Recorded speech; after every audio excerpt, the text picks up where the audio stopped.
गुरुवार को अहमदाबाद में हुए प्लेन हादसे में 260 से ज्यादा लोगों की मौत हो चुकी है। पूरे देश के लिए यह खबर अपने आप में दुख पहुंचाने वाली है, लेकिन महाराष्ट्र के लिए सबसे ज्यादा बुरी खबर इस हादसे से आई है, क्योंकि इस प्लेन के 12 में से 5 क्रू मेंबर्स महाराष्ट्र से थे और इसमें सभी लोगों की जान जा चुकी है। इसके अलावा यात्रियों के तौर पे भी महाराष्ट्र के कई लोगों ने इस हादसे में अपनी जान गंवा दी है। इस खबर के बाद से ही इन सभी लोगों के घरों के साथ साथ पूरे इलाके में मातम छाया हुआ है। किसी ने घर पर यह कहा था कि वो जल्द ही वापस आ जाएगा, तो किसी ने यह कहा था कि वो अगले 3 महीने में इस जॉब को छोड़ देगा। आइए एक एक करके आपको इन सभी लोगों के बारे में जानकारी देते हैं। नमस्कार, आप देख रहे हैं लोकमत हिंदी। मेरा नाम है सोनू कनौजिया। सबसे पहले बात करेंगे सुमित सब्रवाल की, जो इस प्लेन के कैप्टन थे। सुमित मुंबई के पवई इलाके में अपने 88 साल के पिता के साथ रहते थे। 2 साल पहले ही उनकी मां की मृत्यु हो गई थी, जिसके बाद पिता और बेटे एक साथ रहा करते थे। सुमित के पिता ने बताया कि प्लेन पर जाने से पहले सुमित ने उनको कहा था कि वो जल्द ही इस जॉब को छोड़ देगा। विधायक दिलीप लांडे के अनुसार सब्रवाल ने विवाह नहीं किया था। 2 साल पहले ही उनकी मां की भी मृत्यु हो गई थी। इसके बाद से उनके पिता की देखभाल की सारी जिम्मेदारी सुमित पर ही आ गई थी। उड़ान की वजह से वो अक्सर घर से बाहर रहते थे, इसलिए उनकी देखभाल ठीक तरीके से नहीं कर पा रहे थे। ये बात उन्हें काफी चोट पहुंचाती रही थी और इसलिए उन्होंने पायलट की जॉब छोड़ने का मन भी बना लिया था, लेकिन होनी को शायद कुछ और ही मंजूर था। सब्रवाल को 8,200 घंटे का विमान उड़ाने का अनुभव था। सुमित के घर पर मातम का माहौल है। उनकी बहनें भी अब घर पहुंच चुकी है। अब बात करते हैं गोरेगांव की अपर्णा की। एयर इंडिया के विमान हादसे में एनसीपी अजीत गुट के सांसद सुनील तटकरे के भतीजे की पत्नी अपर्णा महाडिक की भी मौत हो गई है। अपर्णा 10 वर्ष से एयर होस्टेस थी। उनके पति भी एयर इंडिया में ही पायलट है। अपर्णा अपने परिवार के साथ गोरेगांव में रहती थी। अपर्णा की एक 10 साल की बेटी भी है। वो गोरेगांव पूर्व स्थित ओबरा स्क्वायर सोसाइटी में 34वें मंजिल पर रहा करती थी। अपर्णा महाडिक की उम्र 42 साल थी और वो एयर इंडिया में कैबिन क्रू के तौर पर कार्यरत थी, लेकिन कौन जानता था कि ये उनकी आखिरी फ्लाइट होगी। अब बात करते हैं बदलापुर के दीपक पाठक की। अहमदाबाद से लंदन जाने वाले एयर इंडिया की प्लेन में सवार क्रू मेंबर में दीपक पाठक भी शामिल थे और उन्होंने आखिरी बार अपनी मां से बातचीत की थी। उन्होंने फोन पर बात करते हुए अपनी मां को गुड मॉर्निंग कहा था, लेकिन मां को क्या पता था कि वो अपने बेटे की आवाज आखिरी बार सुन रही है। दीपक अपने परिवार के साथ बदलापुर इलाके में रहा करते थे, लेकिन इस खबर के बाद उनके घर और इलाके में मातम छाया हुआ है। दीपक पाठक की बहन ने बताया कि उसने आखिरी बार अपनी मां से बात की थी और उन्हें गुड मॉर्निंग कहा था।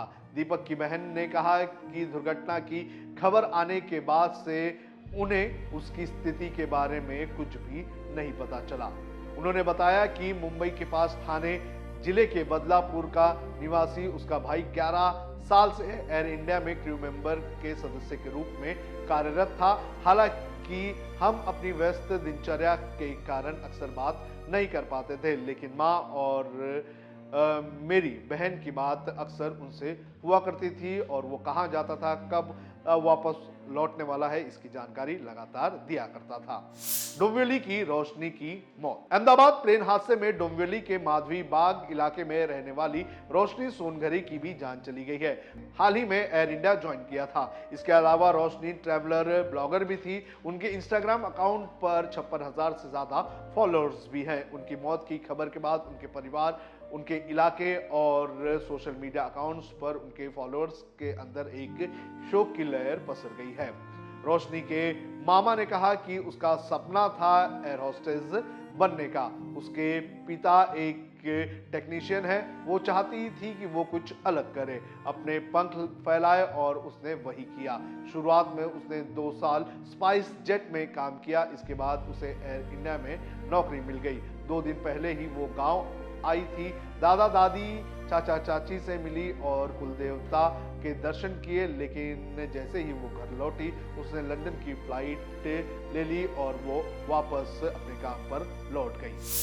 पनवेल की मैथिली पाटिल का टूटा सपना। नवी मुंबई के पनवेल तालुका के नावा गांव की मैथिली मोरेश्वर पाटिल एयर इंडिया की फ्लाइट में बतौर एयर होस्टेस ड्यूटी पर थी।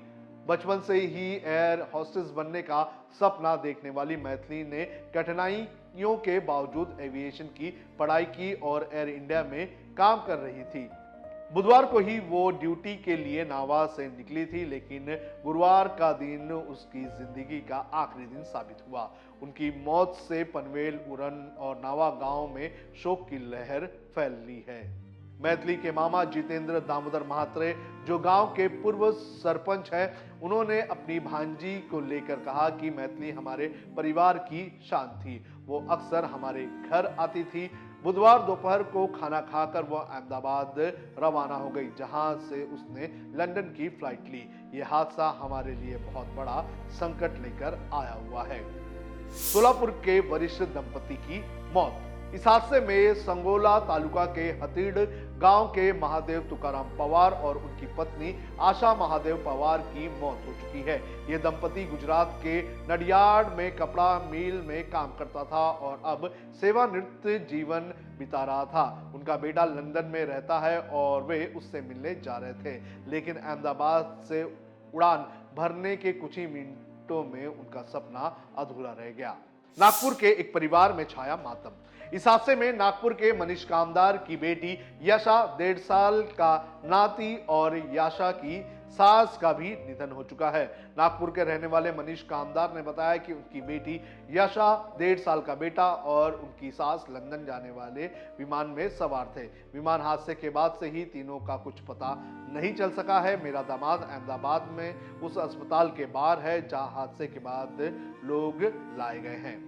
भयावह विमान हादसे के बाद से परेशान मनीष कामदार ने बताया कि गुरुवार सुबह 9 बजे ही मैंने अपनी बेटी से फोन पर बात की थी, लेकिन अब मुझे और मेरे परिवार को उसके बारे में कोई भी जानकारी नहीं है। अब तक एयर इंडिया और ना ही सरकार की ओर से मेरे परिवार को कोई भी संपर्क किया गया है। तो इस तरह से महाराष्ट्र के लगभग 10 से ज्यादा लोगों की जान इस हादसे में जा चुकी है। हालांकि अभी और भी लिस्ट आना बाकी है और देखना जरूरी है कि जब और लिस्ट सामने आएगी तो क्या पता चलता है। हालांकि इस पूरे मामले की अगर बात करें तो ये घटना अपने आप में एक दुर्भाग्यपूर्ण घटना है और इसमें जिन लोगों की जान गई है उनके परिवार वालों, उनके परिजनों के ऊपर एक तरह का संकट टूट पड़ा है।